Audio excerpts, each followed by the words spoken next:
कहानी एक युवा महिला एलन की है। एक रहस्यमयी बीमारी पूरे शहर में फैल चुकी है, जिसमें लोग अजीब तरीकों से मर रहे हैं। कुछ कहते थे कि यह सिर्फ एक महामारी थी, लेकिन एलन जानती थी कि यह कुछ और था। एक छुपी हुई बुरी शक्ति जो धीरे धीरे शहर को निगल रही थी। शहर के लोगों को बचाने के लिए एलन ने खुद को एक बुरी शक्ति के हवाले कर दिया। क्या वह इस बुरी शक्ति से शहर के लोगों को बचा पाएगी, या फिर यह फैसला पूरे शहर के लिए और भी विनाशकारी साबित होगा? यही जानेंगे हम इस कहानी में। फिल्म की शुरुआत एलन से होती है, जो रात में खिड़की के पास खड़ी होकर एक अजीब रस्म कर रही थी, जिससे किसी को बुलाया जा सके। हैरानी की बात यह थी कि उसके बुलाने पर एक साया हकीकत में वहां आ जाता है। वह साया कहता है, तुमने मुझे जगा दिया है, अब तुम सिर्फ मेरी हो। एलन यह सुनकर सहम जाती है, लेकिन फिर भी सहमति में सिर हिला देती है। जैसे ही उसने यह किया, अगले ही पल वह किसी और ही दुनिया में पहुंच जाती है। वहां एलन और वह रहस्यमयी प्राणी एक दूसरे के करीब आते हैं, लेकिन अचानक वह प्राणी एलन को यातनाएं देने लगता है। इससे पहले कि एलन उसकी तकलीफों से मर जाती, उसकी आंखें अपनी असली दुनिया में अपने बिस्तर पर खुल जाती हैं। अब कहानी यहाँ से आगे बढ़ती है। कई साल बाद हम एलन को उसके पति थॉमस के साथ देखते हैं। एलन ने हाल ही में शादी की है। उसका पति थॉमस एक रियल एस्टेट एजेंट है और आज उसे कंपनी की तरफ से ट्रांसिल्वेनिया जाने का आदेश मिला है। थॉमस को ट्रांसिल्वेनिया जाकर अपने क्लाइंट काउंट ऑरलॉक के लिए एक घर ढूंढना था। काउंट ऑरलॉक खुद यह काम नहीं कर सकता था, क्योंकि वह बहुत बूढ़ा था। एलन नहीं चाहती थी कि थॉमस उसे छोड़कर जाए, लेकिन मजबूरी थी। जाने से पहले थॉमस ने एलन को अपने दोस्त फ्रेडरिक के परिवार के पास छोड़ दिया। एलन ने थॉमस से कहा कि उसे इन दिनों बहुत डरावने सपने आते हैं और उसे महसूस होता है कि अगर थॉमस उससे दूर गया तो कुछ बहुत बुरा हो सकता है। थॉमस ने उसे समझाया कि यह सब सिर्फ उसका भ्रम है। एलन ने थॉमस को अपने बालों से बना एक लॉकेट दिया, ताकि उसे जल्दी लौटने की याद आती रहे। अब सीन बदलता है और हमें एक रहस्यमयी आदमी दिखता है। वह जमीन पर एक पेंटाग्राम बनाकर कई रोशनियां जलाकर कोई अजीब रस्म कर रहा है। यह आदमी कौन है और ऐसा क्यों कर रहा है, यह आगे पता चलेगा। खैर, अब थॉमस ट्रांसिल्वेनिया के करीब पहुंच गया था। जब उसने वहां के लोगों से काउंट ऑरलॉक के महल का रास्ता पूछा, तो वे डर गए। सबने उसे सलाह दी कि वह काउंट ऑरलॉक के पास न जाए। वहां लोग उसका नाम तक लेना अशुभ मानते थे। रात में थॉमस उन्हीं लोगों के पास रुका। उसी रात अचानक उसकी नींद एक अजीब शोर से खुली। जब वह बाहर गया तो देखा कि कई लोग एक लड़की को घोड़े पर बिठाकर कहीं ले जा रहे थे। उस लड़की के शरीर पर कोई कपड़ा नहीं था। थोड़ी देर बाद लड़की घोड़े से उतरी और एक कब्र खोदने लगी। फिर उसने एक आदमी के दिल में खंजर घोंप दिया। खंजर लगते ही उस आदमी के मुंह से खून बहने लगा। थॉमस ये सब देख ही रहा था कि अचानक उसकी आंख खुल गई। तब उसे एहसास हुआ कि यह सिर्फ एक सपना था। अब जब वह पूरी तरह जाग गया था, तो उसने अपना सफर फिर से जारी रखा। लेकिन बाहर जाकर उसने जो देखा वह बहुत अजीब था। पूरा गांव खाली पड़ा था। यह बात चौंकाने वाली थी कि एक ही रात में गांव के सभी लोग अचानक कहां गायब हो गए। थोड़ा आगे बढ़ने पर थॉमस का सामना एक तांगा गाड़ी से हुआ। शुक्र था कि वह इस हादसे से बच गया। उसने गौर किया कि दूर दूर तक और कोई नजर नहीं आ रहा था। ऐसा लग रहा था मानो यह तांगा उसे ही लेने आया हो। थॉमस बिना कोई सवाल किए तांगे में बैठ गया, लेकिन तांगे में बैठते ही उसकी तबीयत खराब होने लगी। फिर भी वह किसी भी हाल में अपने क्लाइंट से मिलने के लिए आगे बढ़ता रहा। आखिरकार वह काउंट ऑरलॉक के महल में पहुंच ही गया। यहाँ हर तरफ घना अंधेरा था, जिससे थॉमस को डर लगने लगा। सामने खड़ा काउंट ऑरलॉक भी बेहद डरावना दिख रहा था। इस समय हमें काउंट ऑरलॉक की झलक नहीं दिखाई जाती, लेकिन थॉमस के चेहरे के भाव साफ बता रहे थे कि वह उसे डर रहा है। काउंट ऑरलॉक ने ठंडी आवाज में कहा, तुम बहुत देर से आए हो, ये बात मुझे पसंद नहीं आई। फिर उसने चेतावनी देते हुए कहा, आज के बाद तुम मुझे काउंट ऑरलॉक नहीं बल्कि माय लॉर्ड कहोगे। इसके बाद काउंट ऑरलॉक ने थॉमस को खाने के लिए कुछ पेश किया। डरते डरते थॉमस ने जब ब्रेड काटनी शुरू की तो गलती से उसकी उंगली कट गई। जैसे ही खून निकला, काउंट ऑरलॉक ने तुरंत थॉमस का हाथ पकड़ लिया और कहा, मैं तुम्हारी पट्टी कर देता हूँ। उसकी आवाज में कुछ अजीब सा था और तभी अचानक थॉमस बेहोश हो गया। कुछ देर बाद जब थॉमस को होश आया तो महल पूरी तरह खाली था। काउंट ऑरलॉक कहीं नहीं दिख रहा था। यह देखकर थॉमस और ज्यादा घबरा गया। तभी काउंट ऑरलॉक अचानक उसके सामने एक कॉन्ट्रैक्ट लेकर आ गया। थॉमस ने कागज को गौर से देखा, लेकिन यह किसी अनजानी भाषा में लिखा था, जिसे वह समझ नहीं सका। काउंट ऑरलॉक ने बताया, यह हमारी पारंपरिक भाषा है। इस कॉन्ट्रैक्ट में बस इतना लिखा है कि मैं तुम्हारी कंपनी के जरिए एक घर खरीद रहा हूँ। तुम्हें बस इस पर साइन करना है। थॉमस को इस माहौल से अजीब एहसास हो रहा था, लेकिन यह उसकी नौकरी का हिस्सा था। मजबूरन उसने कॉन्ट्रैक्ट पर साइन कर दिए। थॉमस को कॉन्ट्रैक्ट पर सिर्फ अपना नाम और नोस्फेरातु नाम समझ आया। नोस्फेरातु असल में काउंट ऑरलॉक का दूसरा नाम था, लेकिन कॉन्ट्रैक्ट में यह नाम क्यों लिखा था, इसका राज आगे खुलने वाला था। जब थॉमस ने कॉन्ट्रैक्ट पर साइन कर दिया तो नोस्फेरातु यानी काउंट ऑरलॉक ने उससे उसका लॉकेट मांगा। इस लॉकेट में एलन के बाल थे। थॉमस को लगा कि वह बस इसे देखकर वापस कर देगा, लेकिन काउंट ऑरलॉक ने लॉकेट लौटाने से इनकार कर दिया। कुछ देर गुजर गई तो थॉमस ने दोबारा अपना लॉकेट मांगा और साथ ही यहाँ से जाने की इजाजत भी मांगी, लेकिन तभी अचानक उसकी आंख खुल गई। उसे समझ ही नहीं आया कि यह सब हकीकत थी या सपना। जो भी हुआ था वह असल था या बस उसका भ्रम। सबसे डरावनी बात यह थी कि उसकी बॉडी पर किसी के दांतों से काटे जाने के निशान थे। यह देखकर वह और भी ज्यादा घबरा गया। दूसरी तरफ नोस्फेरातु को दिखाया जाता है, जो लॉकेट को हाथ में लिए किसी अजीबोगरीब भाषा में कुछ बोल रहा था। वह बार बार एलन का नाम ले रहा था। इसका असर समुद्र के उस पार एलन पर भी पड़ रहा था। वह किसी अनजानी ताकत से ग्रसित होने लगी थी। इसके बाद काउंट ऑरलॉक दोबारा थॉमस के पास आता है। वह उसे बेहोश कर देता है और फिर उसके गले में दांत गड़ाकर उसका खून पीने लगता है। यहीं पर रहस्य खुल जाता है। काउंट ऑरलॉक असल में एक ड्रैकुला था, एक भयानक वैम्पायर। दूसरी तरफ एलन को नोस्फेरातु यानी ड्रैकुला ने अपनी शक्तियों से पूरी तरह वश में कर लिया था। उसकी बिगड़ती हालत देखकर थॉमस के दोस्त की फैमिली बहुत परेशान हो गई। उन्होंने तुरंत डॉक्टर को बुलाया। डॉक्टर ने एलन का पूरा चेकअप किया, लेकिन उसे कोई शारीरिक बीमारी नहीं मिली। उसे लगा कि शायद एलन किसी मानसिक बीमारी से पीड़ित है। कुछ समय बाद जब एलन होश में आई तो वह बहुत बेचैन हो गई। उसे सबसे ज्यादा चिंता इस बात की थी कि थॉमस कैसा होगा। थॉमस को गए हुए काफी समय हो चुका था, लेकिन उसने अब तक कोई खत भी नहीं लिखा था। थॉमस इस समय अपनी जान बचाने की कोशिश कर रहा था। जैसे ही नोस्फेरातु की नजर उस पर से हटी, थॉमस ने महल से भागने की कोशिश की। अब सीन कट होकर उस डॉक्टर को दिखाया जाता है जो एलन का इलाज कर रहा था। इसी दौरान उसे एक और मरीज का इलाज करते दिखाया जाता है। ये वही आदमी था जिसे हमने फिल्म की शुरुआत में एक अजीब रिचुअल करते देखा था। उसने अपने कमरे में अजीबोगरीब चित्र बना रखे थे। वह भी किसी बुरी शक्ति के कब्जे में था। डॉक्टर फ्रेडरिक से उसने कांपती आवाज में कहा, मेरा लॉर्ड काउंट ऑरलॉक है। ये कहते ही उसने डॉक्टर पर हमला कर दिया, मानो वह उसका खून पीना चाहता हो। अब यह साफ हो गया कि वह आदमी काउंट ऑरलॉक का एक गुलाम था। उसका काम था इंसानों का खून जमा करना, ताकि ड्रैकुला जब वहां पहुंचे तो उसके पास पहले से खून का भंडार हो। इसके बाद सीन कट होता है और हमें थॉमस को दिखाया जाता है। कुछ स्थानीय लोग उसे रेस्क्यू करते हैं। थॉमस को बचाने वाले स्थानीय लोगों ने जब उसके जिस्म पर पड़े गहरे जख्मों और दांतों के निशान देखे तो उन्हें तुरंत समझ आ गया कि इसके पीछे कोई और नहीं बल्कि नोस्फेरातु है। उन्होंने तुरंत थॉमस का इलाज शुरू कर दिया। इलाज के बाद जब थॉमस को होश आया तो वह तेजी से उठकर खड़ा हो गया, लेकिन उसे अपने दिल में कुछ अजीब महसूस हो रहा था। थॉमस को अब जल्दी से जल्दी एलन से मिलना था। हालांकि वहां के लोगों ने उसे आराम करने के लिए कहा, मगर थॉमस बीमारी की हालत में ही चल पड़ा। अब दूसरी तरफ काउंट ऑरलॉक भी अपने कॉफिन में बंद होकर थॉमस के शहर की ओर रवानगी कर चुका था, लेकिन यह सफर करते समय वह कुछ अजीब मंत्र पढ़ रहा था और दूसरी तरफ दूर बैठी एलन को यह मंत्र साफ सुनाई दे रहे थे।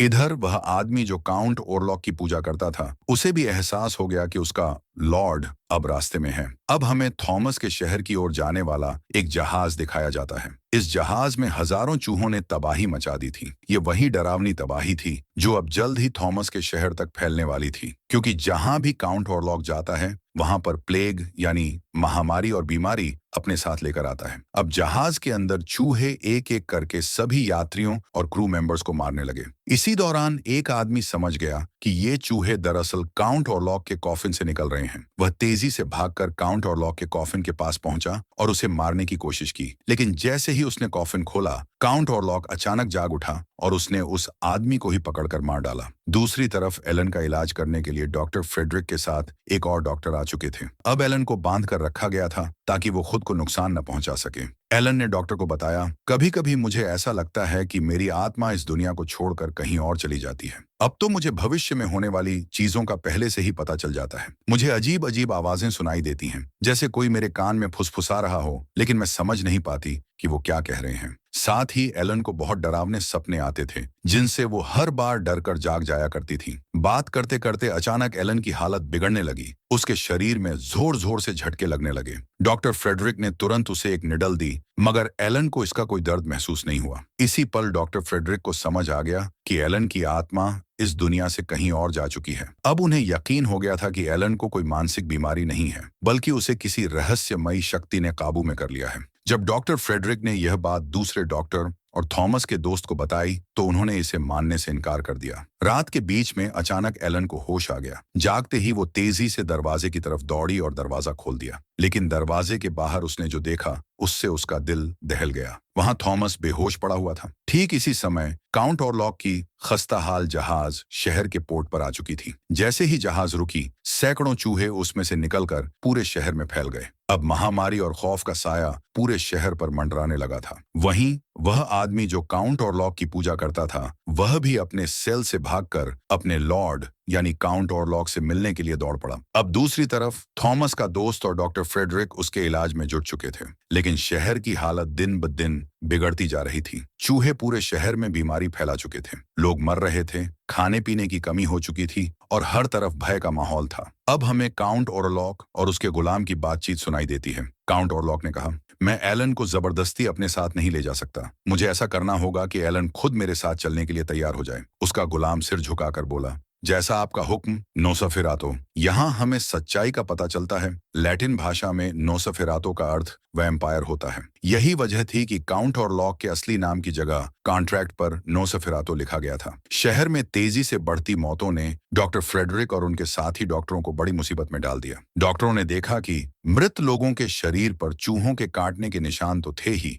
लेकिन साथ ही किसी इंसान के दांतों के निशान भी थे और इनके शरीर में खून बिल्कुल खत्म हो चुका था। चूहे किसी इंसान का सारा खून नहीं पी सकते, इसलिए डॉक्टरों को किसी और पर शक हुआ। वे काउंट ऑरलॉक के गुलाम से पूछताछ करना चाहते थे, लेकिन गुलाम तो अपने सेल से पहले ही गायब हो चुका था और वह उसी दिन गायब हुआ था जिस दिन नोसफेरातो शहर में आया था। अब हर बीतते दिन के साथ थॉमस को भी अजीब सपने आने लगे। ख्वाब में ही वो एलन को अपने से दूर जाने के लिए कहने लगा। उसी रात एलन भी अचानक पजेस हो गई। वो अपने बिस्तर से उठी, धीरे धीरे खिड़की के पास पहुंची और तभी एक साया उसके पास आया। वो साया कोई और नहीं बल्कि नोसफेरातो था। उसने एलन से कहा, थॉमस ने तुम्हें मेरे हाथों बेच दिया है। उसने उस कॉन्ट्रैक्ट पर साइन कर दिए थे।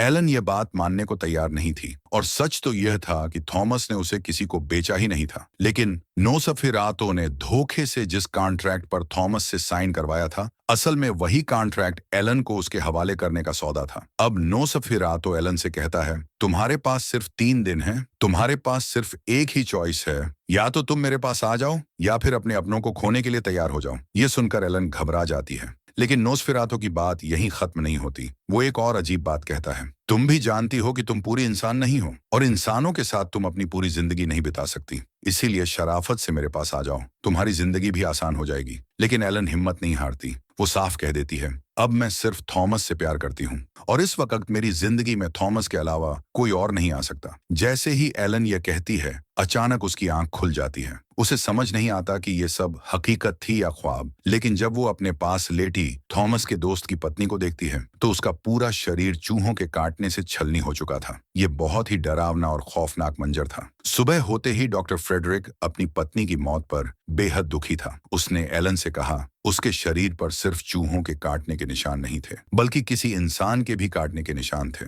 एलन सब समझ चुकी थी, ये नोसफेरातो का ही काम था, लेकिन वो फ्रेडरिक को ये बात बता नहीं सकी क्योंकि फ्रेडरिक को इन सब बातों पर यकीन ही नहीं था। इसके बाद एलन थॉमस के एक दोस्त से पूछती है, आखिर तुम मुझसे नफरत क्यों करते हो? तो वो जवाब देता है, मैं तुमसे नफरत नहीं करता, लेकिन मैं तुम्हारी बचकानी बातों पर यकीन भी नहीं करता। मुझे लगता है कि तुम सिर्फ पागल बनने का नाटक कर रही हो। और यही कहकर वो एलन और थॉमस से कहता है, अब तुम दोनों अपने घर जा सकते हो। दूसरी तरफ डॉक्टर फ्रेडरिक उस जगह पहुंच चुका था जहां नोसफेरातो का गुलाम रहता था। वो नोसफेरातो के बारे में जानकारी जुटाने आया था। वहां उसे एक पुरानी किताब मिलती है। उसमें महात्मा नोसफेरातो के बारे में लिखा होता है, जहां जहां नोसफेरातो जाता है वहां चूहे और बीमारियां फैलती हैं, लोग मर जाते हैं, शहर तबाह हो जाते हैं और तबाही तब तक चलती रहती है जब तक नोसफेरातो को अपनी पसंद का इंसान न मिल जाए। डॉक्टर फ्रेडरिक को अचानक सब समझ आ जाता है। एलन की बीमारी यानी नोसफेरातो एलन के पीछे ही आया है। अब थॉमस की भी जान खतरे में थी। डॉक्टर फ्रेडरिक ये खबर देने के लिए तुरंत एलन और थॉमस के पास जाता है। थॉमस की तबीयत अब थोड़ी बेहतर हो चुकी थी, लेकिन जब उसने शहर की खराब हालत देखी तो उसने यहाँ से चले जाने का फैसला कर लिया। यहीं पर एलन ने अपनी जिंदगी का सबसे बड़ा सच बताने का फैसला किया। एलन कहती है, नोस्फेरातो इस शहर में आ चुका है और वो सिर्फ मेरे लिए आया है।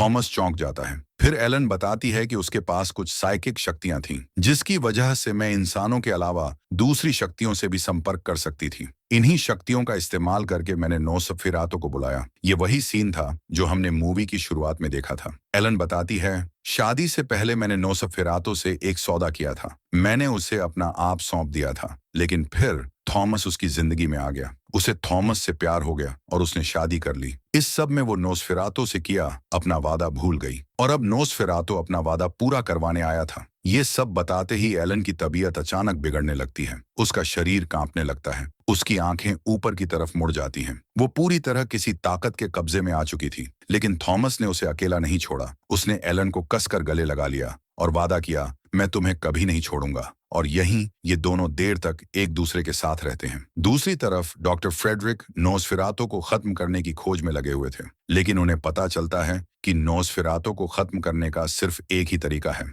और वो है एलन। यानी एलन के अलावा कोई भी नोस्फेरातो को नहीं मार सकता। अगले दिन खबर मिलती है कि थॉमस के दोस्त की वाइफ और उनके बच्चे भी मर चुके हैं, वो भी उसी बीमारी की वजह से जो पूरे शहर में फैल चुकी थी। उनके अंतिम संस्कार पर थॉमस और एलन दोनों आते हैं। यहीं पर डॉक्टर फ्रेडरिक थॉमस से कहते हैं, अब वक्त आ गया है नोस्फेरातो को खत्म करने का। वे एक प्लान बनाते हैं। दिन के समय नोस्फेरातो का कॉफिन खोलकर उसके दिल में स्टेक, लकड़ी की कील घोंप दी जाए। इसके बाद डॉक्टर फ्रेडरिक एलन से भी मिलते हैं। उन्हें पता था कि नोस्फेरातो को हराने में एलन का बहुत बड़ा रोल होगा। उन्होंने एलन से कहा, तुम्हें अपना अधूरा काम पूरा करना होगा। साथ ही उन्होंने कहा, इस दौरान मैं थॉमस को अपने साथ रखूंगा। लेकिन डॉक्टर फ्रेडरिक का असली प्लान कुछ और ही था, जो थॉमस को भी नहीं पता था। अगले दिन थॉमस, डॉक्टर फ्रेडरिक और दूसरे डॉक्टर नोस्फेरातो का कॉफिन ढूंढने निकलते हैं। इस दौरान उन्हें पता चलता है कि थॉमस के दोस्त ने दुख में आत्महत्या कर ली। इस खबर ने थॉमस को अंदर से तोड़ दिया, लेकिन उन्हें अपने मिशन पर ध्यान देना था। घर पर दिखाया जाता है कि थॉमस के जाने के बाद एलन किसी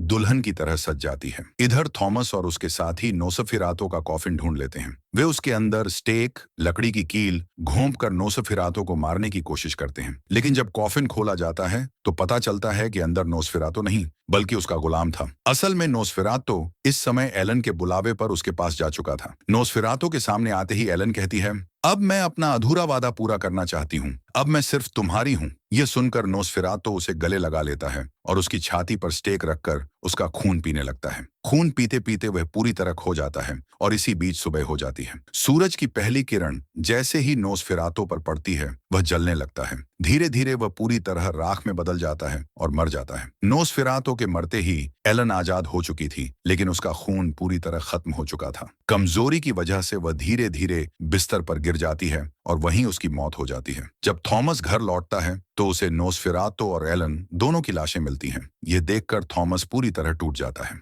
नोस्फेरातो की मौत के साथ ही शहर से बीमारी भी खत्म हो जाती है। सभी चूहे भी अचानक गायब हो जाते हैं और यहीं पर यह कहानी खत्म हो जाती है।